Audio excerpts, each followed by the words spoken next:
ஒருத்தன் சம்பாதிக்கிறதுனுடைய முதல் நோக்கம், நீ ஆபீஸ்ல வேலை செய், சொந்தமா கடை வச்சிரு, என்னமா நீ மேனேஜர் ஆயிரு அல்லது கூலியாள் ஆயிரு.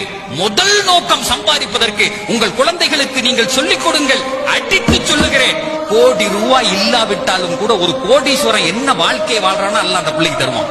எழுதி வச்சுக்கோங்க. பெருமானார் சொல்லுகிறார்கள், நான் சம்பாதிக்கிறது கூலி வேலையாக இருந்தாலும் யார்கிட்டையும் கையேந்த கூடாது, உன்கிட்ட மட்டும்தான். அதுக்கு தான் இந்த சம்பாத்தியம் அப்படின்னு சொல்லணும். எப்படி சொல்லணும்? என் மரணம் வரை நான் பெற்ற பிள்ளையிடத்தில் கூட எனக்கு இது வேணும் கேட்க கூடாது, நீ தந்தா போதும். சொல்லி பாருங்களேன், கடைசி நேர தண்ணி வரை உங்களுடைய வாயில் இறைவன் ஊட்டுவான். நல்லா ஒண்ணு புரிஞ்சுக்குங்க, நீங்க வச்சிருக்க காசுகளும் படிப்பையும் கொண்டு இந்த உலகத்துல வாழ முடியாது. அல்லாஹ் நாடணும். கோடி ரூபாய் இருக்கவன் கூட ஏதாவது ஒரு நோயில இழுத்து பட்டு செத்து போறான். அந்த பணம் பயன்படவே பயன்படாது, அந்த அறிவு பயன்படவே பயன்படாது.